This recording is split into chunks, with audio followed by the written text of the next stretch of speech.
Hey guys, this is Vishal and you are watching our YouTube channel Panchayati Gyan. आज की इस video में हम डिटेल्ड एनालिसिस करने वाले हैं JNU MA political science entrance exam के 2020 के पेपर का। इस वीडियो एनालिसिस के टॉपिक को हम दो पार्ट में कवर करेंगे। जेएनयू एमए पॉलिटिकल साइंस के एंट्रेंस एग्जाम में टोटल 100 क्वेश्चंस आते हैं। इस वीडियो में हम 50 क्वेश्चंस को कवर करेंगे, बाकी के 50 क्वेश्चंस को हम नेक्स्ट वीडियो में कवर करेंगे और साथ में ये भी जानेंगे कि आखिर किस पार्ट से कितने क्वेश्चंस आते हैं और आपको किस पार्ट पर ज़्यादा फोकस करना है। तो अब बिना टाइम वेस्ट किए शुरू करते हैं हम अपनी इस वीडियो को। तो जैसा कि आप सभी देख सकते हैं, हमारा पहला क्वेश्चन है, who initiated international society theory as a combination of 3 school of thought, realism, rationalism and revolutionism. तो इस क्वेश्चन में आपसे पूछा जा रहा है कि किस स्कॉलर के द्वारा इंटरनेशनल सोसाइटी थ्योरी को रियलिज्म, रैशनलिज्म और रिवॉल्यूशनरिज्म का कॉम्बिनेशन बोला गया है। तो इसका सही आंसर है मार्टिन वाइट। ये क्वेश्चन आपको ग्लोबल पॉलिटिक्स से दिया गया है और अगर सब टॉपिक की बात करें तो थ्योरीज ऑफ ग्लोबल पॉलिटिक्स जो सेक्शन है उससे ये क्वेश्चन बनकर आया है। ये क्वेश्चन यूजीसी नेट पेपर 2013 के जून का जो पेपर 2 है उससे कॉपी होकर आया है। आप इस पेपर में देखेंगे कि जेएनयू के द्वारा यूजीसी नेट के पेपर से काफ़ी क्वेश्चंस दिए गए हैं। मैं आपसे यहाँ पर ये तो नहीं कह रहा कि आप यूजीसी नेट के क्वेश्चंस पेपर पर डिपेंड हो जाए, बट आपको यूजीसी नेट के पेपर सॉल्व किए बिना पेपर देने बिल्कुल भी नहीं जाना है। आपको अच्छे से एक बार अपने घर से सारे साल के कम से कम 10 साल के यूजीसी नेट के पेपर्स को लगा कर जाना है। तो चलिए बढ़ते हैं हमारे अगले क्वेश्चन पर। तो question number 2, who is national security adviser to the prime minister of India. इसका सही आंसर है A.K. दोभाल। ये क्वेश्चन इंडियन पॉलिटी से बन के आया है। बहुत सारे लोग मुझसे बार बार ये पूछ रहे हैं कि सर हम करंट अफेयर्स को पढ़ें या नहीं पढ़ें, जेएनयू में करंट अफेयर्स का कितना वेटेज होता है। तो जैसा कि आप इस क्वेश्चन को देख सकते हैं, ये कहीं ना कहीं करंट अफेयर से रिलेट होकर ही आया है। जो भी इंपॉर्टेंट पर्सन, या चाहे वो पॉलिटिशियन हो या कोई ब्यूरोक्रेट हो या फिर किसी इंस्टीट्यूशन के बारे में उस टाइम पर या किसी बिल के बारे में उस टाइम पर कोई करंट न्यूज़ है तो आप उसको ज़रूर पढ़ें। ऐसे ही रिलेट होकर करंट अफेयर्स आते हैं। मैं कहूँगा अगर आप डेली न्यूज़पेपर पढ़ते हैं तो इतना इनफ है। डेली न्यूज़पेपर रीडिंग करें। जेएनयू एमए पॉलिटिकल साइंस के एंट्रेंस एग्जाम में करंट अफेयर से लेके आपको कोई भी दिक्कत नहीं आएगी। चलिए तो अब बढ़ते हैं हमारे अगले क्वेश्चन की तरफ, जो कि है Aristotle's theory of origin of state is basically. इसका सही आंसर है हिस्टोरिकल थ्योरी। तो ये क्वेश्चन आपका पॉलिटिकल थ्योरी से बन के आया है। अगर सब टॉपिक की बात करें तो स्टेट से आया है। कॉन्सेप्ट ऑफ स्टेट जो है वहीं से ये क्वेश्चन बन के आया है। इस क्वेश्चन को हम वेस्टर्न पॉलिटिकल थॉट वाले सेक्शन में भी डाल सकते हैं, क्योंकि जब वहां आप एरिस्टोटल को पढ़ते हैं तो आप एरिस्टोटल के थॉट्स में ये भी पढ़ते हैं कि स्टेट के बारे में एरिस्टोटल के क्या विचार थे। तो चलिए तो अब बढ़ते हैं हमारे अगले क्वेश्चन की तरफ, जो कि है नंबर 4, जहां पर आपको 4 ऑथर्स दिए गए हैं और 4 कॉन्सेप्ट दिए गए हैं और आपसे कहा गया है कि इन कॉन्सेप्ट को इन ऑथर के साथ सही से अरेंज करें।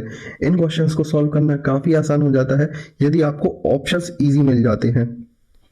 अगर आपको यहाँ पर चारों कॉन्सेप्ट्स के बारे में नहीं पता होता, बट यदि आपको 2 के बारे में भी पता है तो आप इजीली इन क्वेश्चंस को सॉल्व कर सकते हैं। जैसे कि यहाँ पर संस्कृताइजेशन के बारे में पूछा गया है और अगर आप जेएनयू की तैयारी कर रहे हैं तो आप इतना तो पढ़ ही लेंगे कि संस्कृताइजेशन का कॉन्सेप्ट एम.एन. श्रीनिवास ने दिया है।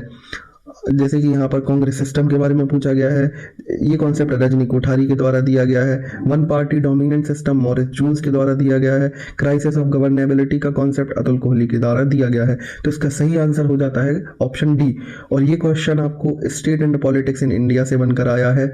चलिए तो बढ़ते हैं हमारे अगले क्वेश्चन की तरफ, जो कि है नंबर 5, जहां पर आपको 4 थिंकर्स दे दिए गए हैं और 4 इंस्टीट्यूट दिए गए हैं और आपसे कहा है कि इसमें से करेक्टली मैच कौन सा नहीं है।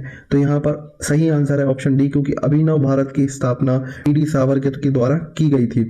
चलिए तो अब बढ़ते हैं हमारे अगले क्वेश्चन की तरफ, जो कि है number 6, who founded Dravida मुनित्रा Kazhagam. ये क्वेश्चन आपको इंडियन पॉलिटिकल थॉट से दिया गया है। इसका सही आंसर है CN अन्नादुरई। चलिए तो बढ़ते हैं हमारे अगले क्वेश्चन की तरफ। Consider the following names of Congress leaders. Option A, K Kamaraj and N Sanjiva Reddy, S.K. Patil, Atulya Ghosh, S. निजलगप्पा, Gulzari Lal Nanda और चंद्रभानु गुप्ता। तो यहाँ पर आपसे पूछा जा रहा है कि जब लेट 60s में एक सिंडिकेट फॉर्म किया गया था कांग्रेस लीडर्स के द्वारा, जब नेहरू जी और लाल बहादुर शास्त्री की डेथ हो गई थी, तो कुछ कांग्रेस लीडर्स के द्वारा एक सिंडिकेट बनाया गया जिसने एक इंपॉर्टेंट रोल निभाया प्राइम मिनिस्टर के इलेक्शन में, तो वो कौन कौन से लीडर्स थे, आपसे यहाँ यही पूछा जा रहा है।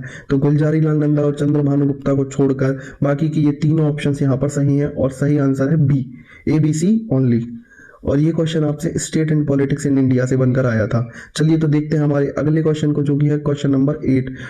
What is the correct sequence of Morton Kaplan's model theory of system analysis. यहाँ पर आपका सही आंसर है ABCD, मतलब ये सारे ऑप्शंस करेक्ट सीक्वेंस में दिए गए हैं, डी आपका सही आंसर हो जाता है। ये क्वेश्चन आपको UGC नेट पेपर 2013 के जून के पेपर 2 से दिया गया है। ये क्वेश्चन ग्लोबल पॉलिटिक्स के टॉपिक से दिया गया है। अगर सब टॉपिक की बात करें तो थ्योरीज ऑफ ग्लोबल पॉलिटिक्स से ये क्वेश्चन बनकर आया है। चलिए तो बढ़ते हैं हमारे अगले क्वेश्चन की तरफ, जो कि है question number 9। Which of the following are parts of Morgenthau's realist principle. Politics is rooted in a permanent and unchanging human nature. Self-interest is the basic fact of human condition. Coercion is only part of foreign policy. National interest defined in terms of power. तो यहाँ पर आपका सही answer हो जाता है option number B, A, B and D are correct. मतलब कि सी वाला जो ऑप्शन है वो मॉर्गेनथाउस के रियलिस्ट प्रिंसिपल का पार्ट नहीं है। देखिए इन क्वेश्चंस के लिए मैं एक ट्रिक बता सकता हूं जो कि मैंने पर्सनली यूज की है। जरूरी नहीं ये ट्रिक काम करे, बट यदि आपको क्वेश्चन नहीं आता तो क्वेश्चन छोड़ने से अच्छा है कुछ तो ट्राई करें। जहां पर आपको ये ओनली वाला पार्ट मिल जाता है, जैसे कि इसमें है coercion is only part of foreign policy, आप इस वाले ऑप्शन को छोड़कर बाकी सब करेक्ट कर सकते हैं। मे भी आपका तुक्का लग जाए, बट ये तो सब भगवान भरोसे है। अगर आप पढ़कर जाएंगे तो आपका आंसर जरूर सही होगा। ये क्वेश्चन आपका UGC नेट पेपर 2013 के जून पेपर 2 से आया है। अगर टॉपिक की बात करें तो ग्लोबल पॉलिटिक्स से ये क्वेश्चन बना है और सब topic theories of global politics से आया है। चलिए तो बढ़ते हैं हमारे अगले क्वेश्चन की तरफ, जो कि है question number 10। What is prescribed quorum for the meeting of Lok Sabha. इसका सही आंसर है 1/10 ऑफ द टोटल नंबर।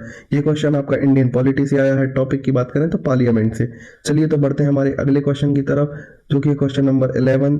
दादा भाई Naoroji declared in the Calcutta session of Congress in 1906 that his aim was self government और swaraj like that of United Kingdom और colonies. This idea was vehemently opposed by. चलिए तो इस क्वेश्चन के साथ साथ सबसे पहले आपकी थोड़ी सी वोकेबुलरी को बढ़ा देते हैं। सबसे पहले आपको जानने की जरूरत है वेहेमेंटली का मतलब क्या होता है। वेहेमेंटली का मतलब होता है किसी भी चीज को इंटेंसली करना या फिर किसी चीज को फोर्सफुली करना। तो यहाँ पर आपसे यही पूछा जा रहा है कि कैलकाटा सेशन में दादा भाई नौरोजी के द्वारा जो सेल्फ गवर्नमेंट या स्वराज का कॉन्सेप्ट रखा गया था उसको किसके द्वारा अपोज किया गया था। तो उसको बिपिन चंद्र पाल के द्वारा अपोज किया गया था। ये क्वेश्चन आपका state and politics in India से बनकर आया है। चलिए तो बढ़ते हैं हमारे क्वेश्चन नंबर 12 की तरफ। Consider the following statement about historical approach to the study of political science. It focuses on the sequence of selected events with a particular phase. It is loaded with a superficial रिसेम्बलेंसेस।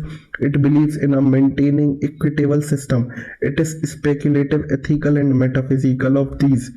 तो इसका सही answer है option B, A and B are correct. ये question आपका political theory से बनकर आया है। अगर सब टॉपिक की बात करें तो approaches to the study of political science.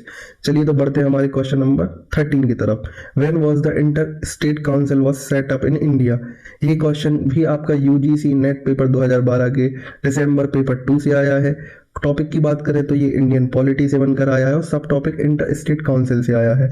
इसका सही आंसर है 1990, मतलब ऑप्शन सी। चलिए तो बढ़ते हैं अब हमारे अगले क्वेश्चन की तरफ, जो कि है क्वेश्चन नंबर 14। यहाँ पर आपको 4 थिंकर्स दिए गए हैं और 4 थॉट्स दिए गए हैं और आपसे बोला गया है कि आप इनको सही से मिलाएं। तो जैसा कि आप सभी जानते हैं पीपल्स डेमोक्रेटिक डिक्टेटरशिप वाला जो कॉन्सेप्ट है वो माओ के द्वारा दिया गया है। A person who is really free is one who is morally free, ये कांट का थॉट है। Working class would develop trade union consciousness, ये लेनिन का कॉन्सेप्ट है। State as a embodiment of universal mind, ये हीगल का concept है। तो इसका सही ऑप्शन है सी। ये कॉन्सेप्ट आपका वेस्टर्न पॉलिटिकल थॉट से बनाया गया है। चलिए तो बढ़ते हैं हमारे अगले क्वेश्चन की तरफ, जो कि है question number 15। Which of the following is not an element of liberalism. यहाँ पर आपसे पूछा जा रहा है कि लिबरलिज्म का एलिमेंट कौन सा नहीं है इन 4 ऑप्शंस में से। Individualism, constitutionalism, pragmatism, freedom. सबसे पहले तो आपको प्रैग्मेटिज्म का मतलब समझना होगा। प्रैग्मेटिज्म का मतलब होता है कि यदि हमने कोई पॉलिसी बनाई या कोई थ्योरी बनाई तो उसको प्रैक्टिकली कितना अप्लाई किया जा सकता है, प्रैक्टिकली वो कितनी एप्लीकेबल होती है। तो लिबरलिज्म का ये एलिमेंट नहीं है, क्योंकि लिबरलिज्म पॉलिटिकलिज्म में कई सारी ऐसी चीजें होती हैं जो आइडियल होती है, जिनको प्रैक्टिकली एप्लीकेबल नहीं किया जा सकता। बाकी के तीनों ऑप्शन सही हैं। ये क्वेश्चन आपका पॉलिटिकल थ्योरी से बन के आया था। अगर टॉपिक की बात करें तो आइडियोलॉजी वाले टॉपिक से ये बनकर आया था।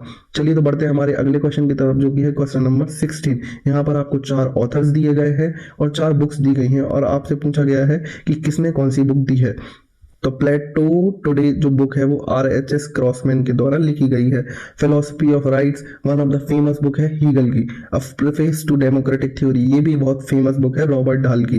ग्रेट पॉलिटिकल थिंकर जो है वो CW एप्स्टीन के द्वारा लिखी गई है। ये क्वेश्चन आपका पॉलिटिकल थ्योरी से बनाया गया है। इसका सही आंसर है ऑप्शन सी। क्वेश्चन की तरफ जो कि है question number 17। Consider the following statement. Duverger argues that simply plurality single ballot system leads to two-party system.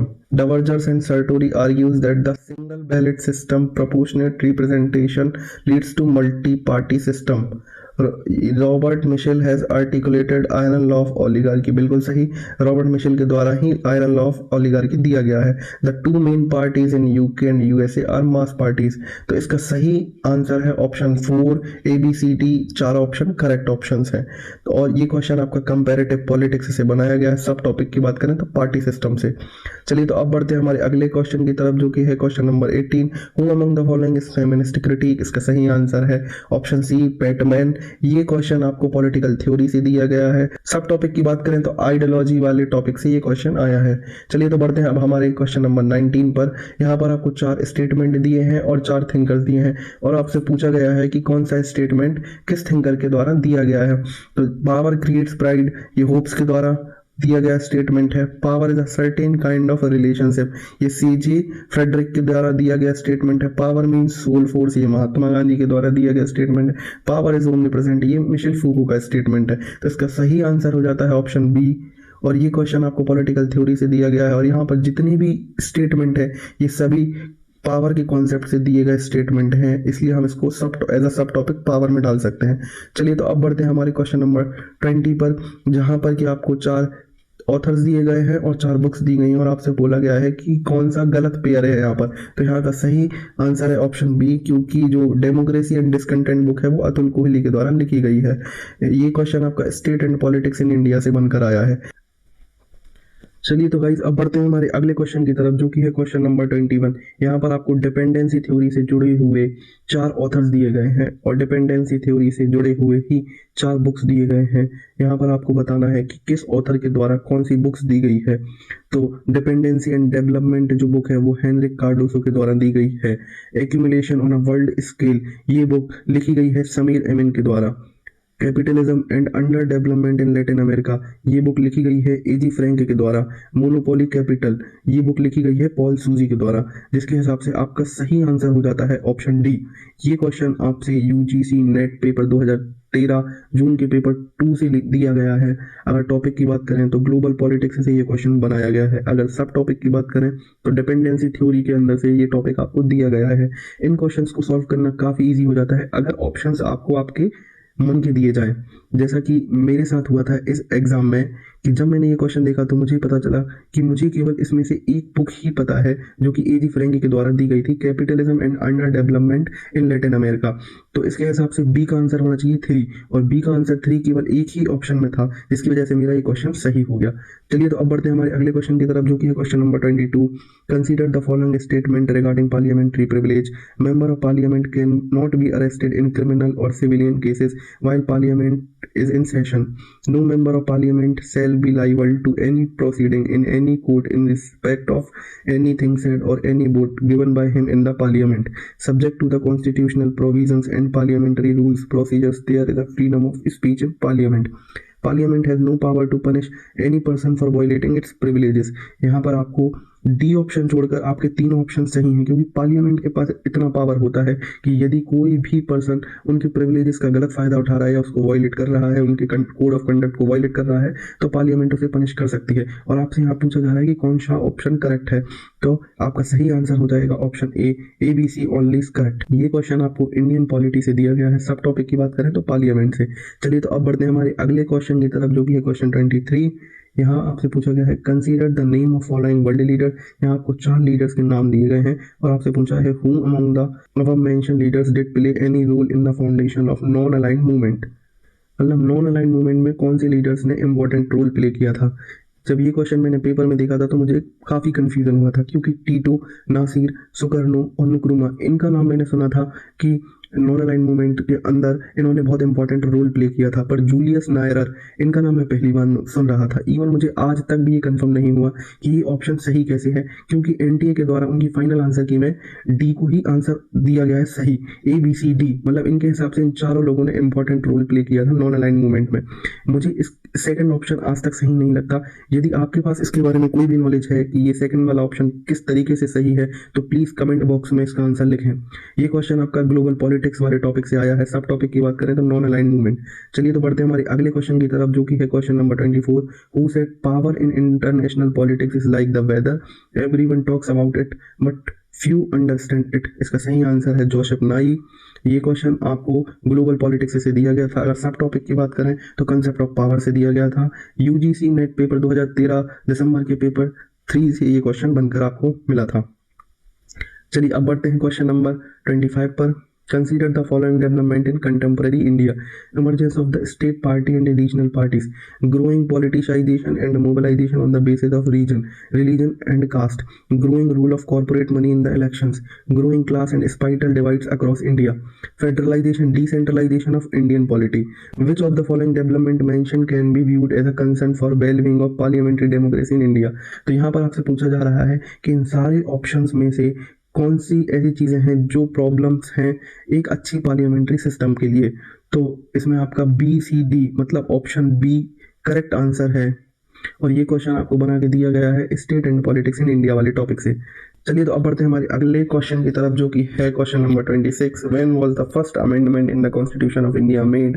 अब ये क्वेश्चन बहुत ही क्लोज क्वेश्चंस होते हैं। वो कहते हैं ना कि पेपर में सारे क्वेश्चन सॉल्व करने के लिए नहीं आते, कुछ क्वेश्चंस तुक्का मारने के लिए या कुछ क्वेश्चंस छोड़ने के लिए भी आते हैं। खैर JNU के पेपर में कोई भी माइनस मार्किंग नहीं है, तो आप तुक्का मार सकते हैं। यहाँ पर हम सभी ने शायद ऑलमोस्ट स्टूडेंट्स ने तुक्का मारा होगा, क्योंकि सभी को ये तो पता था कि 1951 में ही कॉन्स्टिट्यूशन का फर्स्ट अमेंडमेंट हुआ था, पर किसी को मंथ याद नहीं था, या फिर बहुत कम लोगों को होगा। मुझे तो ये बिल्कुल भी याद नहीं था, लेकिन मेरा आंसर सही हो गया था। ये क्वेश्चन आपको इंडियन पॉलिटी से बना के दिया गया था। अगर सब टॉपिक की बात करें तो अमेंडमेंट वाला जो चैप्टर है उससे ये क्वेश्चन आया था। चलिए तो बढ़ते हैं हमारे अगले क्वेश्चन की तरफ, जो कि है question number 27। Justice Punchhi committee is related to which of the following. इसका सही आंसर है यूनियन स्टेट रिलेशन, और ये आपको इंडियन पॉलिटी से बना के दिया गया था। और सब टॉपिक की बात करें तो सेंटर स्टेट रिलेशनशिप से ये क्वेश्चन आया था। चलिए तो बढ़ते हैं अब हमारे अगले क्वेश्चन की तरफ, जो कि है 28. Scholars, after feeling disillusioned with a purely causal theory of politics, prefer to accord some place to values, goals and norms in the study of politics are called। ये क्वेश्चन आपको पॉलिटिकल थ्योरी से दिया गया था। सब topic की बात करें तो approaches to the study of political science. इसका सही आंसर है ऑप्शन 3 न्यू एम्पिरिसिस्ट। चलिए तो बढ़ते हैं हमारे अगले क्वेश्चन की तरफ। Who among the following is only officer allowed to participate in the proceeding of Indian parliament. इसका सही आंसर है अटॉर्नी जनरल, मतलब ऑप्शन बी। ये क्वेश्चन आपको इंडियन पॉलिटी से दिया गया था। सब टॉपिक की बात करें तो पार्लियामेंट से। चलिए तो बढ़ते हैं हमारे अगले क्वेश्चन की तरफ। In reference to the presidential system which president of USA set for the folly of just one man may spell disaster for the whole nation. ये क्वेश्चन भी आपको UGC से दिया गया था। UGC नेट पेपर 2013 दिसंबर के पेपर 3 में ये क्वेश्चन है। इसका सही आंसर है ऑप्शन ए मतलब जिमी कार्टर, और ये question topic as a topic global politics से आया था। चलिए अब बढ़ते हैं हमारे अगले क्वेश्चन की तरफ, जो कि है which was the last state which was reorganized on the basis of language. तो इसका सही आंसर है पंजाब, और ये क्वेश्चन आपको इंडियन पॉलिटी से दिया गया था। इसके बाद अगला क्वेश्चन है it has argued that India at the time of decolonisation almost lacked all the ingredients that make liberal democracy a success, consider the following factors. यहाँ आपसे पूछा जा रहा है कि वो कौन कौन से आर्ग्यूमेंट्स थे जो दिए जाते थे ऑलमोस्ट उस टाइम पर अंग्रेजों के द्वारा ये आर्ग्यूमेंट्स दिए जाते थे जब हमारी आज़ादी मिल रही थी कि इंडिया में डेमोक्रेसी सक्सेस नहीं हो पाएगी। तो वो कौन कौन से रीजंस थे? Extreme poverty and low level of literacy, lack of industrialization and absence of sizable middle class, hierarchical social order, almost deliberately designed to resist the idea of political equality, flared up culture, linguistic and religious distinctions, lack of pluralist and accommodative culture. Which of the following mentioned above were the concern for long-term success of Indian democracy? तो इसका सही answer है option C, A, B, C and D. और ये question आपको state and politics in India से बना के दिया गया है। चलिए तो अब बढ़ते हैं हमारे अगले क्वेश्चन की तरफ, जो कि है question 33। Consider the existing explanation for state reorganisation in the recent decades in India. यहाँ पर आपसे पूछा जा रहा है कि जब इंडिया में किसी भी स्टेट को रीऑर्गेनाइज किया जाता है तो उसके लिए क्या एक्सप्लेनेशन दिए जाते हैं, क्या रीजंस होते हैं। तो इस क्वेश्चन को आप करंट अफेयर से भी रिलेट कर सकते हैं, क्योंकि आपने देखा होगा अभी रिसेंटली जम्मू एंड कश्मीर और लद्दाख को रीऑर्गेनाइज किया गया है। तो देखते हैं, हमारा फर्स्ट ऑप्शन है states are created by central government to improve the quality of administration. States are created in recognition of distinct territorial identity groups. States are created according to the electoral interest of national political parties. States are created by the central government in recognition of better development record of new states. Which of the following statements are of correct? ये question आपको state and politics in India से दिया गया है। इसका सही answer है option A, B, C only. चलिए तो बढ़ते हैं हमारे अगले क्वेश्चन की तरफ, जो कि है question number 24। Once approved by the parliament for how long can be proclamations regarding financial emergency remain in operation. तो यहाँ पे आपसे पूछा जा रहा है कि अगर एक बार पार्लियामेंट के द्वारा फाइनेंशियल इमरजेंसी के बिल को पास कर दिया जाए तो फिर वो कितने टाइम तक लागू रहती है। तो इसका आंसर है option D, indefinitely, indefinite time के लिए वो लागू होती है। चलिए तो बढ़ते हैं हमारे अगले क्वेश्चन की तरफ, जो कि है 35। Action and relevance and better to be vague than non relevantly precise refers to. इसका सही आंसर है ऑप्शन बी, पोस्ट बिहेवियरलिज्म। ये क्वेश्चन आपको पॉलिटिकल थ्योरी से दिया गया है और सब टॉपिक की बात करें तो approaches to the study of political science. चलिए तो बढ़ते हैं हमारे अगले क्वेश्चन की तरफ, जो कि है 36। Right to education at elementary level has been a fundamental right under which constitutional amendment. तो ये 86 कॉन्स्टिट्यूशनल अमेंडमेंट में किया गया था और ये क्वेश्चन आपको इंडियन पॉलिटी से दिया गया है। चलिए तो बढ़ते हैं हमारे अगले क्वेश्चन की तरफ, जो कि है question number 37। Which of the following mentioning the author and his book is not correctly matched. तो यहाँ पर दिया गया है कि आपको वो पेयर बताना है जो करेक्टली मैच नहीं है।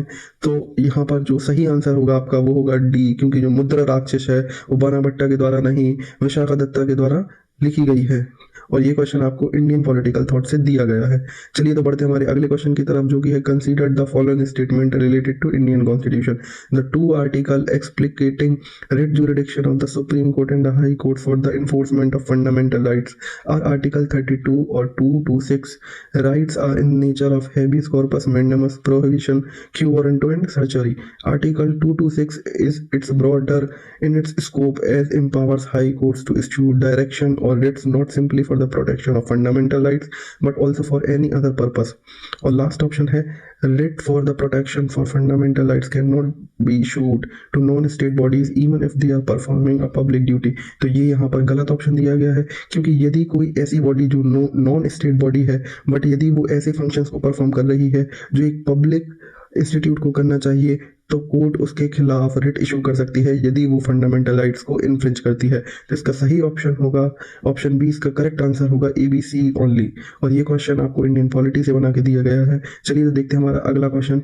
विच one of the following features of the Indian constitution has not been borrowed from England. इसका सही आंसर है फंडामेंटल राइट्स, क्योंकि फंडामेंटल राइट्स आपको यूएसए से लिया गया है और ये हमारा इंडियन पॉलिटी के टॉपिक से दिया गया क्वेश्चन है।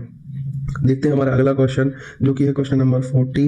When were the rules regarding the departmental related parliamentary standing committee made in India? इसका सही आंसर है 1989 ऑप्शन सी। ये क्वेश्चन आपको इंडियन पॉलिटी से दिया गया है और ये क्वेश्चन यूजीसी नेट के पेपर से आया है 2012 के पेपर से, दिसंबर पेपर 2।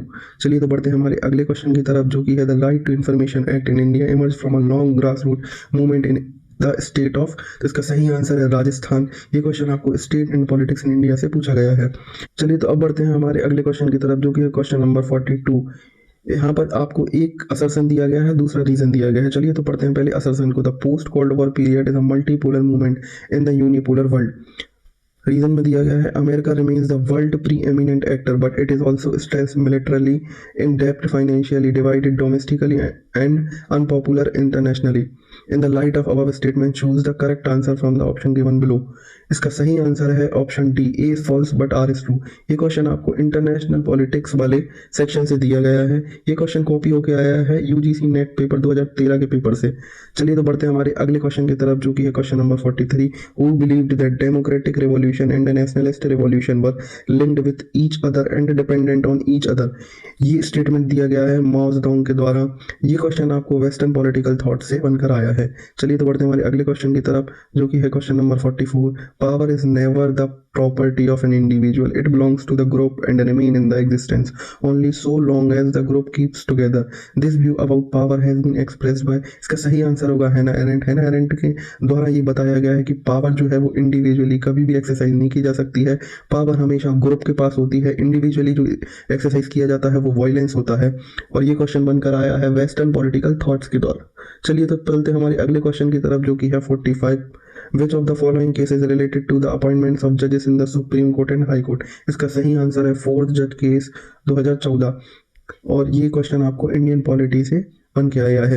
ये क्वेश्चन आपको एनजीएसी कमेटी के बारे में पूछा गया है। एनजीएसी कमेटी मतलब नेशनल जुडिशियल अपॉइंटमेंट कमीशन, जो कि बनाई गई थी और लास्ट बाद में जो सुप्रीम कोर्ट है उसको अनकॉन्स्टिट्यूशनल डिक्लेयर कर देता है। चलिए तो बढ़ते हैं हमारे अगले क्वेश्चन की तरफ, जो कि है क्वेश्चन नंबर 46। यहाँ पर आपको 4 ऑथर्स दिए गए हैं और 4 बुक्स दी गई हैं और आपसे पूछा है कि कौन सा करेक्टली मैच नहीं है।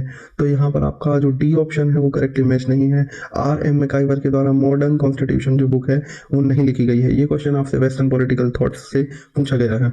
चलिए तो चलते हैं हमारे अगले क्वेश्चन की तरफ, जो कि है 47। Which one of the countries was not a member of commission appointed by the security council to solve the Indo Pak Kashmir dispute. तो ये क्वेश्चन आपका ग्लोबल पॉलिटिक्स से दिया गया है। इसका सही आंसर है यूएसएसआर। चलिए देखते हैं हमारा अगला क्वेश्चन, जो कि है who was the chairman of administrative reforms committee 2।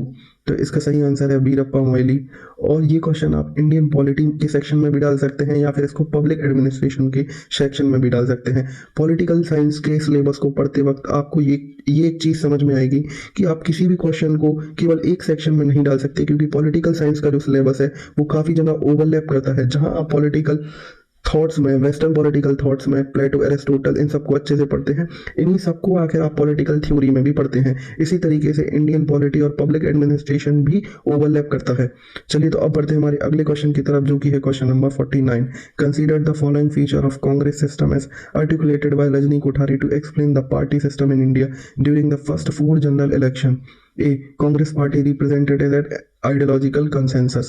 Opposition party acted as a pressure groups. Congress gained electorally from the distribution of power and patronage. Congress had a social coalitional support base in electoral terms. ये question आपको state and politics in India से दिया गया है। इसका सही answer है ABCD, मतलब सारे ऑप्शंस करेक्ट हैं। चलिए तो अब बढ़ते हैं हमारे क्वेश्चन नंबर 50 की तरफ। Chronologically arrange the arms control and डिसआर्मामेंट agreements in an ascending order.